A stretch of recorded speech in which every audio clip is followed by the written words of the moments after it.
Hello, welcome back to the PR Essentials Summit. We are talking today about measuring your KPIs and how to measure, monitor, and maximize your public relations programs, communications programs, marketing programs into 2024. Things are changing fast, so it's important to get a little radar on how to measure, and this is something clients ask us all the time. Welcome to the PR Playbook Podcast, the only podcast giving you actionable skills and advice you need to execute a strategic PR program. Warning: what you hear next may lead to brand awareness and increased sales and customer exposure. Now here's your host, Rinjini Joshua.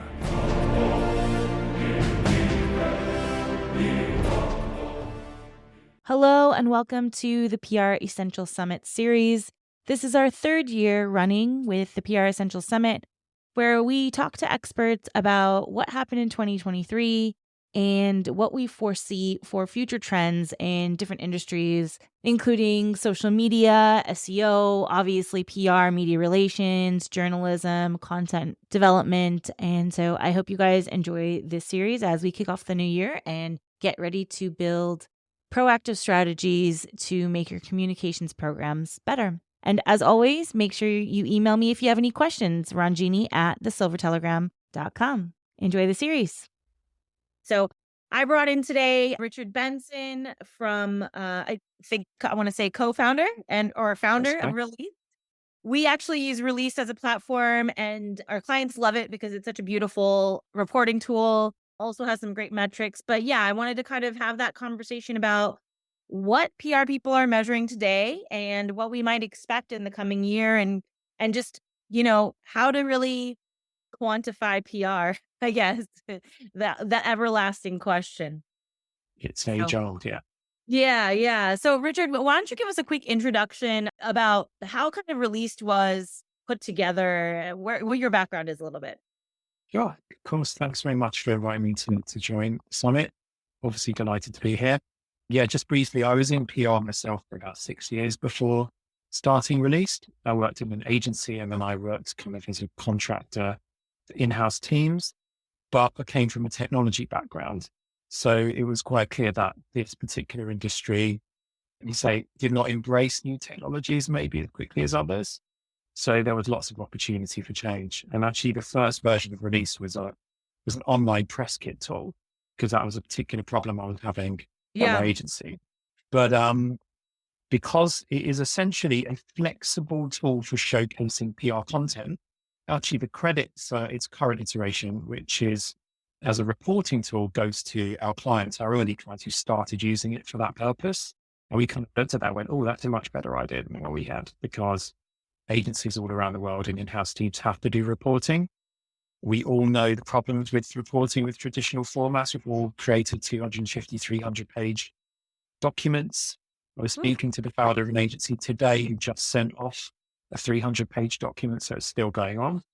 So really our mission for the last 8 years or so has been to help non-technical PR people showcase not just coverage, all of the varied work that modern PRs do in a visual and engaging way. And what's been happening over the more recent years is that there are so many great sources of data that you can use to augment that coverage in a quick, easy way. Other tools now veering towards being much more of an evaluation tool as well. And that's where we're kind of headed in the future, actually. Yeah, we were actually just having this conversation in another session about trying to get away from justifying our existence, which is what we do a lot, to really creating integrated approach to evaluating how PR is supporting and integrated within all the other departments as well, like marketing or sales. And, as well as anybody else that the tracking is very, very difficult. So coverage has actually typically been our traditional area of measurement. What coverage, how many people saw it? And then, Released uses similar webs to kind of track the metrics. What other metrics are you seeing that, of course, there's a lot of metrics. What other metrics are you seeing that people care about? So I think that if you take a step back, we get a lot of PRs coming to us asking about certain measurement approaches and techniques and metrics. So we have quite a good broad view of what the market is asking. And I think some of it is achievable and some of it's not achievable. And most people listening probably know what's what. So I think obviously on the achievable end now, I mean, things like estimating coverage level views, something we've had for 2 or 3 years now, and it's been really popular. Yeah. Also, other achievable things are, putting online coverage into the system and immediately seeing how it's being shared and to what extent and where. But I think that is a big step forward versus 10, 15 years ago, because our view is that if coverage is being shared, that's a really good proxy for it's kind of how relevant and how much of a hit it was, Yeah. where it was placed. So that stuff is now achievable and available to all PR people. See, where things get a bit more challenging is around the whole impact and outcome side of things, if you refer back to our main framework, which is where you need to demonstrate a tangible return on investment, for want of a better word. And Yeah. it's really hard. And it's really not something that it can be easily automated because it's so nuanced. And, one thing is if you've done PR in isolation and have a really good relationship with the client and have access to Google Analytics. And have access. Yeah. Yeah. And the sales team, and there's goodwill between everyone, then it is possible to say, look what we've done here. This has made a measurable impact. I It's a have lot an of if. example of this. Yeah, it is a lot of this. And that's why it's so rare. We had an example the other day with an agency who looks after a brand in the UK. It's like a charity fundraising brand. And they did that. They did a rare thing where they launched the brand purely on PR, did no other marketing activity, and had £300,000 worth of new business with donations purely due to that activity. And I said to the person, that's one of the only times in the last few years where I've actually had concrete Direct. evidence, direct evidence. So that stuff is achievable. It's obviously much, much more difficult. So yeah, broadly speaking, I think, it depends on how you approach evaluation and what your expectations are. Some of it is achievable. Some of it's much harder. What do you think? How do you think? I mean, you interact with a lot of PR agencies. And again, this is a conversation I just had in the last session, which was about PR trends and how it's trending. How do you see PR shifting in the coming years? I guess Yeah.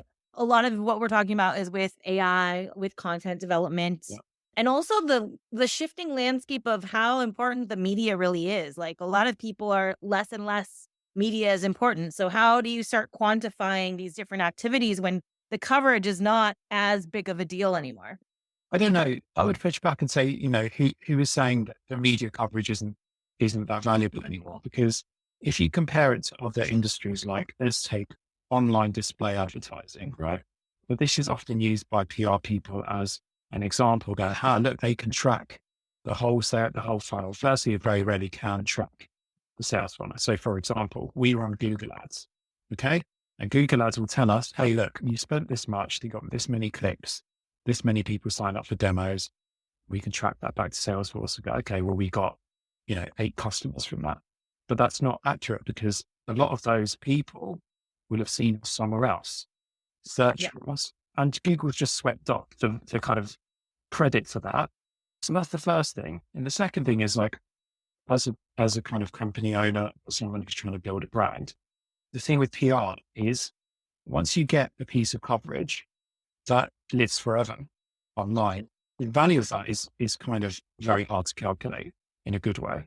Whereas if I pay for an ad, yeah, I can track it, but it's gone In a week, the minute it's switched off. month, or whatever. Yeah. Yeah. So I would push back a bit on this concept that PR coverage isn't as valuable as it once was. It might be harder to come by, but I think it's actually more valuable than it's ever been because of the way that people do research into products and services before they buy them.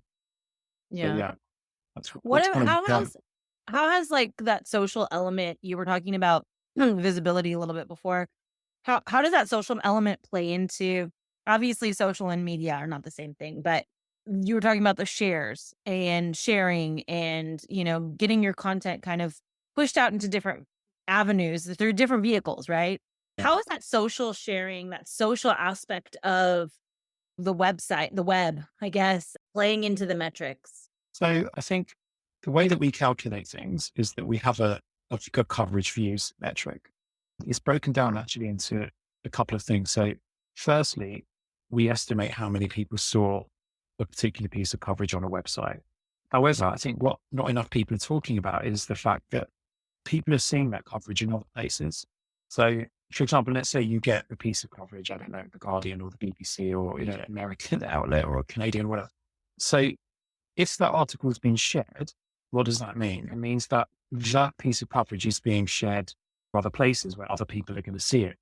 So what we've tried to do is we've estimated not only how many people are seeing a piece of coverage on a website, but also as they scroll through their social feeds, which I haven't seen that on any other platform. I had anyone talking about the fact that coverage lives on in other platforms. Right. So I think that's how social media, it kind of enhances more traditional online coverage, for example. But then you've got the other side of things, which is, just paying influencers to talk about your brand, which is another thing that PRs have grabbed hold of and seem to own as well, which is a really Right. good extension of the work. So I think it's only Influencer. served to benefit the community. Yeah. I Yeah. mean, when I would say that I can't remember the last time I looked at an agency website where they didn't say to their social media experts, whether that's paid or earned, they completely grabbed it, the industry, and owned it.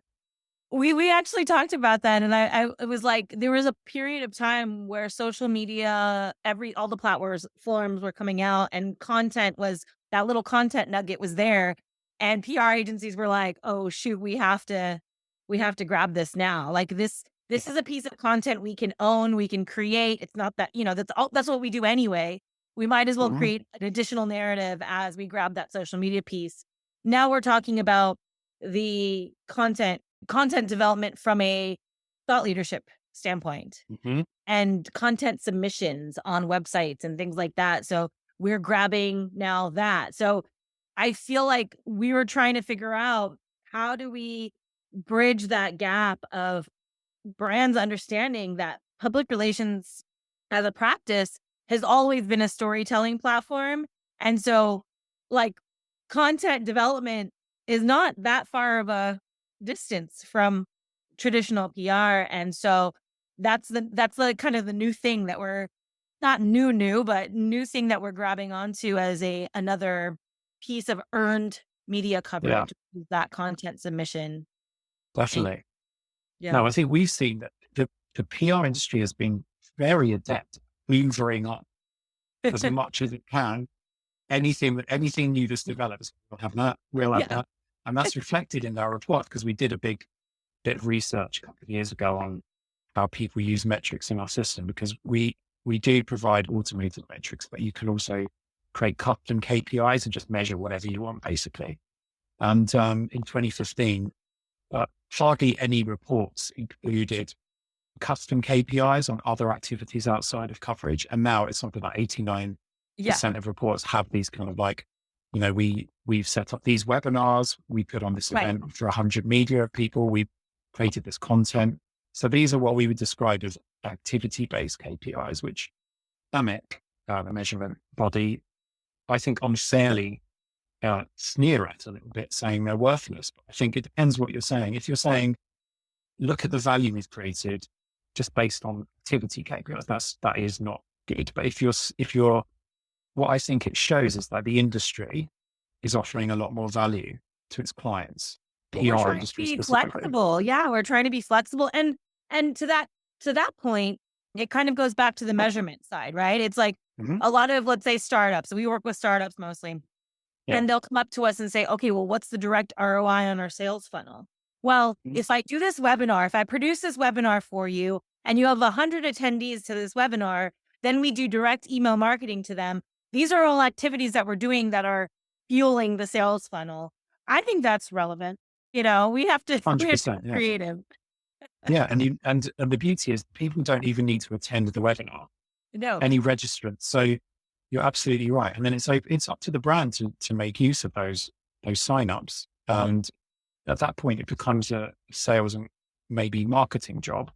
And then they need to provide the conversion rates back to you to say, okay, we spend 10 grand, $10,000 or whatever, Yeah. we've got 10 customers and you can work out the ROI, but it needs to work from all sides. It's not really up to the PR person completely to Well, and that's prove that, our big conundrum, right? Is how Yeah. do we all play nice? I mean, I know we want to. I know every PR person I've talked to is like, if we can only get a hold of that salesperson, or if we can only integrate with their email marketing campaigns, like, what's the holdup? Why are there so many walls? Mhm. Well, let me ask you a question then. What's your biggest challenge in terms of measurement in your agency? I think now if we've released, the metrics for coverage is pretty easy, actually. People can see the value and visibility on that. It's the metrics that the client wants, the measurement they want is customers. How can I see how many customers have come in from the PR? And to your point that you mentioned, you don't see PR at just one stage. You see an article 4 or 5 times or 4 or 5 Mhm. different places. But that's why we've had to grab on to things like social media and webinars and content development, the blog. We're producing all this other pieces of content so we could say, hey, look, this projectively maybe mapped this much traffic. The webinar got 100 registrants. There's 100 emails for you. So that it's like we're compiling like all of Mm. this data to prove our existence. And that's the difficult part when you say, you actually have to map to all these other departments. That's the truth. But they don't want to play nice with us sometimes, or the marketing lead doesn't see the connection or whatever. It's pretty quite silly. And then some of the companies, like I work with one agent or one client that gives us direct access to their sales team. And I always Mm. tell them, like, hey, this is awesome because the sales team is going to give us all the right pitching angles that we can pitch to the media. And then you can see that full circle come around is like we're pitching the right angle, the right problem solution story. And then those customers that are interested are coming to the sales team and saying, oh, I saw you in Financial Times or I Mhm. saw you in Yeah. American Banker. And Yeah. then we can see that full funnel. But it's really difficult to be able to do that unless everyone's willing to work together. And so that's probably one of the reasons why PR agencies are like, oh, well, we'll do your social content.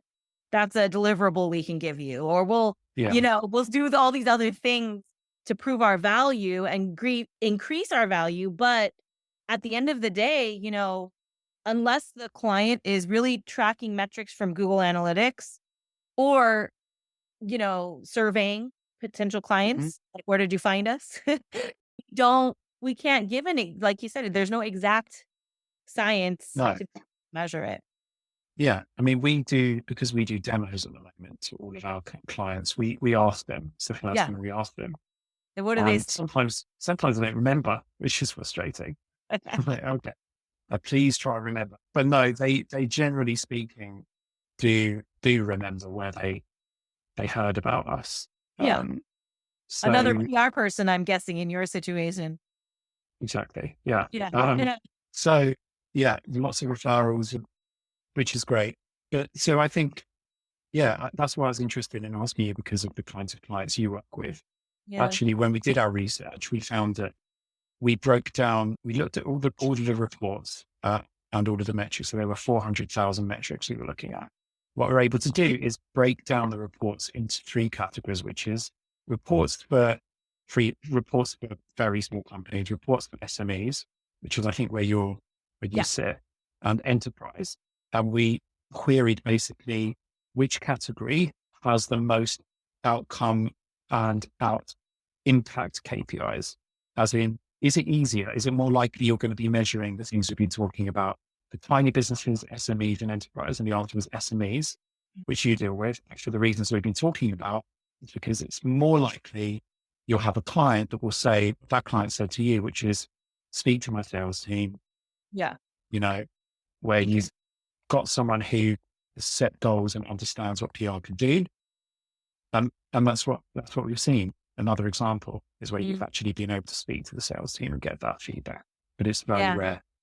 Yeah. It's rare because I don't, I mean, these companies, everybody's siloed to some degree. So it Mm. really makes it a challenge. But I think things are changing. I don't know. The media landscape is shifting so much that, you know, there's a lot of trepidation, opportunity, there's a lot of all of those things. It's like either or. You're either scared for your life or you're like, oh, there's so many things we can add to our set of services. Yeah, definitely.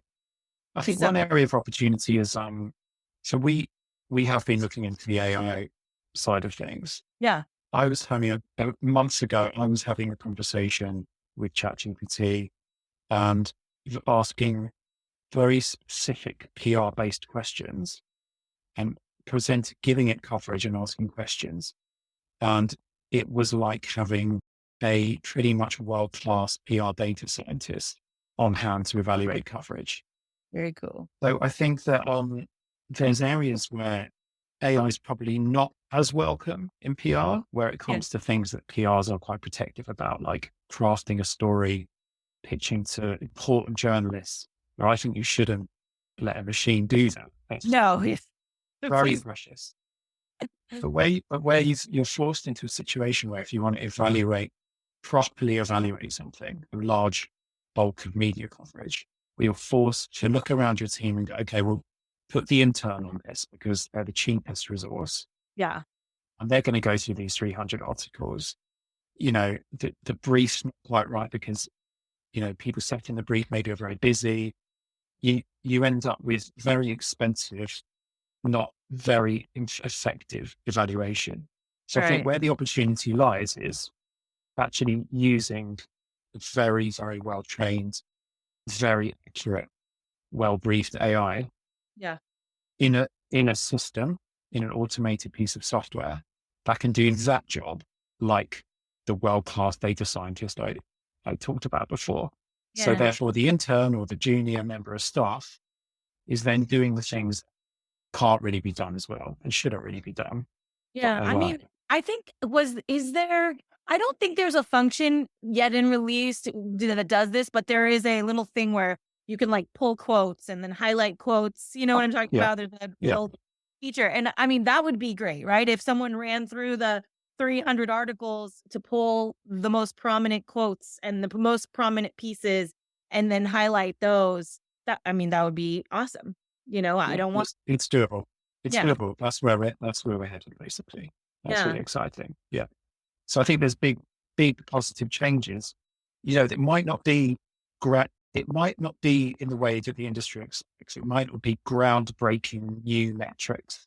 It might just be the ability for everyone to access the best possible evaluation that just hasn't been feasible before.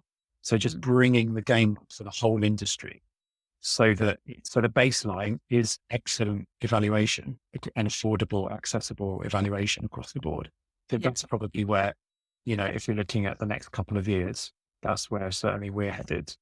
So there probably will be new metrics along the way, new exciting metrics because of the amount of data that can be processed. But where I see things going is just more better and easier and cheaper access to excellent evaluation.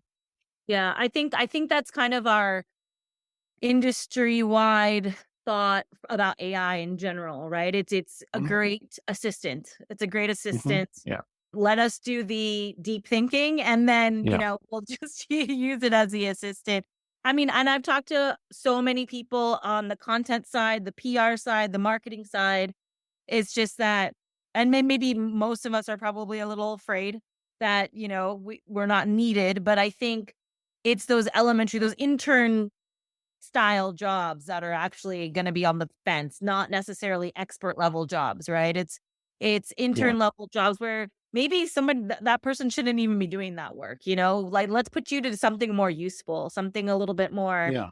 thought provoking. Yeah. So I appreciate that about AI. It's gonna take away some of the grunt work. What do you think about how PR, like you've talked again, I know you talked to a lot of PR agencies. Where are they going as far as integrating with different departments? We were talking about the difficulty of really getting collaboration from other people. Are you seeing PR being absorbed into the marketing department? Are you seeing them staying separate? Do you still see a lot of PR agencies emerging, or, what is the kind of trend on the kind of work that you're seeing being produced in some of these reporting structures? Yeah, I think that it depends on the size of the agency and their clients. So most agencies are small, very small, 3 to 5 people, Mhm. quite niche, specialist agencies that are kind of relationship based. And I'd say that generally speaking, PR there is seen as its own separate piece of work. But then when you get to the larger agencies with bigger blue chip clients, very often they'll say, okay, well, we need to integrate this reporting into a wider marketing report. Mhm. But conversely, those bigger brands also have budgets, and yes, they want to find out what the value is, but they also realize that it would be, not be feasible to just start doing PR. So in a Right. way, it's like pros and cons of each. You know, yes, the bigger ones are being asked to justify their spend, but it's not, you know, I'm saying once you get a marketing director, a big brand, they kind of already realize that PR is an essential part of the mix. They might not get it entirely, Yeah. but they wouldn't just switch off the budget entirely, because then you lose all of the relationships with your key journalists, the influencers. Your share of voice goes down to zero, Mhm. which is really dangerous. It's so dangerous. Right. I remember during the pandemic, I'm like, if you stop talking, you don't exist. Like, that's Yeah. not a good idea. It's just not.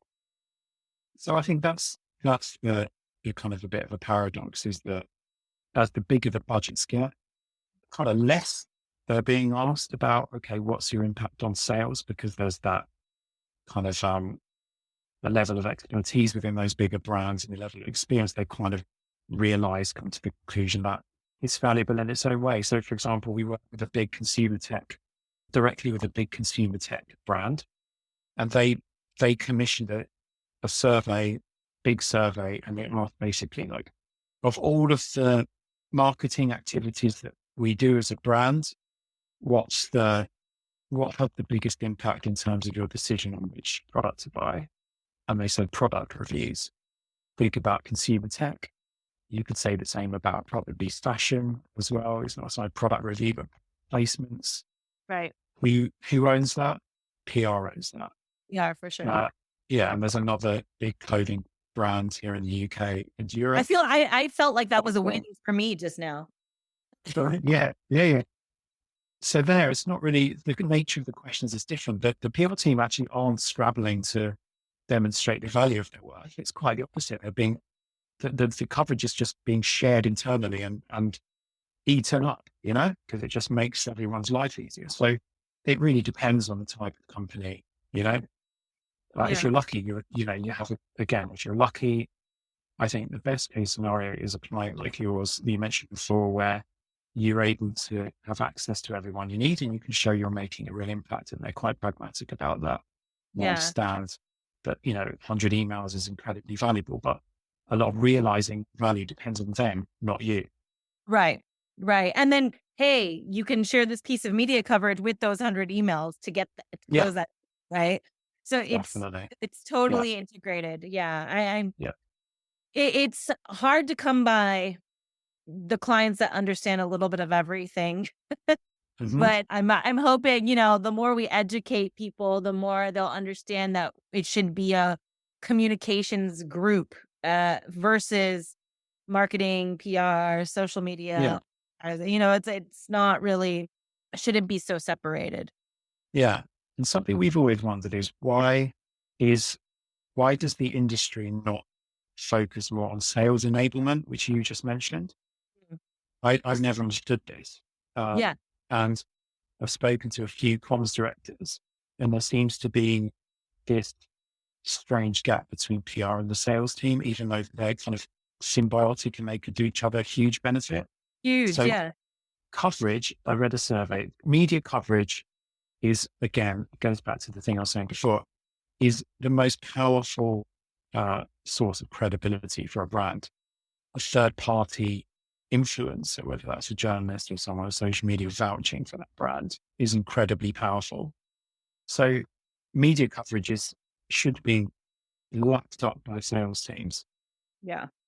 PR teams should be able to point to that and say, yeah, we're delivering media coverage, but look at the value we're giving you, your commercial team.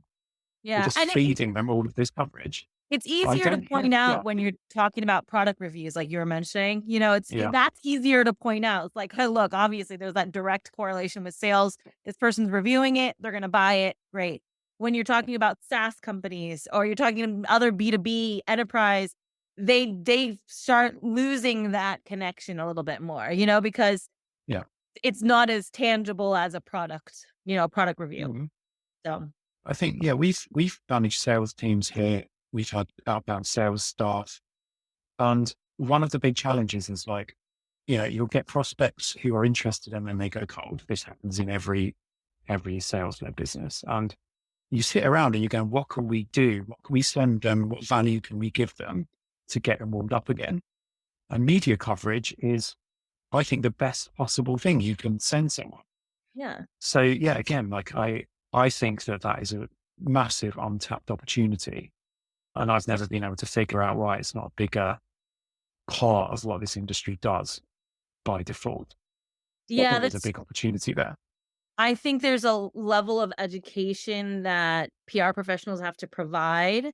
And I don't know that there's that scope to provide that level of Yeah. education to you. You know what I mean? I think that's what it is. Mhm. There's the little gap where they don't like if me as a PR agency, I can make a recommendation, but because I'm not an internal Yeah. person, they might not take that recommendation as seriously as like the marketing director. So that person has to actually have that knowledge to be able to, to tie everything together. It's like everything has to be perfect for that to work. You're absolutely right. And I think on the occasions where our tool is used for sales enablement, we have a relationship with both the client sales director, the client the internal comms director, and the agency, all on the same call, all wanting exactly the same thing. Yeah. But the key thing is, actually, now I think about it, is it's driven by the sales director. Yeah. They have to Locked be. on and thought, I want this to happen. How do I get coverage to my sales team? And then everything falls into place. I guess if it's the PR director, that's probably just not a conversation that's going to happen. No, So right. therefore, it's not aligned, which makes it quite tricky. But I still think there's a big opportunity there. I think my wheels are spinning. How do we get to the sales team? That's what I'm going to think about. Yeah. No, I mean, that's a very, very good, now that we've dissected it, right? We can see that's where that Yeah. gap. But I Uh, think it's all in the context of demonstrating value. yeah. Yeah. So when the PR agent's sitting down at the end of the year with the PR director, if they can say, look, in addition to the actual PR stuff we've been doing, we have sent your sales team 200 pieces of top tier media coverage that they should be using to drive sales. So again, that's something you don't want to switch off. No. Just gives us a bit more firepower, I think. I love that. Yeah. I just wrote down like 5 topics to write about in this conversation. So we've been talking a little bit about trends, 2024, what direction, what are we going to see? And I'd love to hear a little bit more about what you think, you're talking about AI, integrating AI into deeper metrics. What are the things do you think we'll see coming up here that are emerging for the PR industry or just communications as a whole? Yeah, so I think we've kind of covered a lot of it. I think something we get asked about a lot, which I haven't seen again, and many other people talking about, is dark social. So we've done a white paper on this. We have written about this extensively, but I think when PR people think about dark social, it sounds like the dark web, which is a bit of a no-go area. But actually, it's not that at all. It's quite simple. So it is just defined as platforms that don't provide data relating to Okay. how people are engaging with content. The flip side is if you're a website owner, you have Google Analytics and you see direct traffic that's kind of just magically appeared on your site. A lot of that traffic is coming from dark social, and all dark social is examples are WhatsApp, Right. email, LinkedIn, Messenger, Slack, all these tools we all use every day. It's not Mm. scary at all. But actually what's happened over the last few years is a vast majority of content is now shared and engaged with on dark social platforms. And if you look at the research, most of that content is PR stuff. Yeah. So what does that mean? It means we should be talking about it and you should be trying to understand it. So we actually do estimate when you put media coverage into our tool, how many people are viewing it in dark social and also how many people are sharing it. And again, I won't go into detail on how we do that now, but we have written about that. We're quite transparent. So it's a ballpark estimate, but I Yeah. think that is an area that is, once you explain it and demystify it, it's obvious Yeah. that that's a big thing, you know? So I think that that's something we'd like to keep pushing in the next year or two and see more people talking about. And certainly a lot of the clients we speak to, once we explain it, are kind of very interested in Yeah. talking about it internally. Yeah. Once you explain it, it's like, oh yeah, we should actually, yeah, of course we should be talking about that because how many times do I share articles on Slack or like you said, LinkedIn Yeah. Messenger, wherever? Yeah. Yeah. To at least, I think PR people they never want to be caught unawares, right? Or be asked about something by Yeah. their client or even another agency trying to steal their client. That's not good. So at the very least, I think if we can talk about it and understand it and know what it is, that's a step in the right direction. Yeah. Absolutely. Yeah. Well, thank you. I think this was such a great conversation on metrics. If you haven't checked out Released, RELEASD.com. I'm glad we finally landed at Released. We went through a lot of name iterations That's it. in the Yeah. beginning there. But yeah, it's a great platform. If you have any other questions or comments or ideas around metrics and KPIs, please email me, Ranjini at thesilvertelegram.com. Richard, where is the best place for people to get a hold of you? So you can just find us at release.com and you can contact us through the website. I'm also on LinkedIn, Richard Benson. So it'd be fantastic to connect personally as well. Okay, great. Well, thank you so much for the conversation and have a great new year. You too. Thanks everyone listening as well. Appreciate it. Bye for now. All right.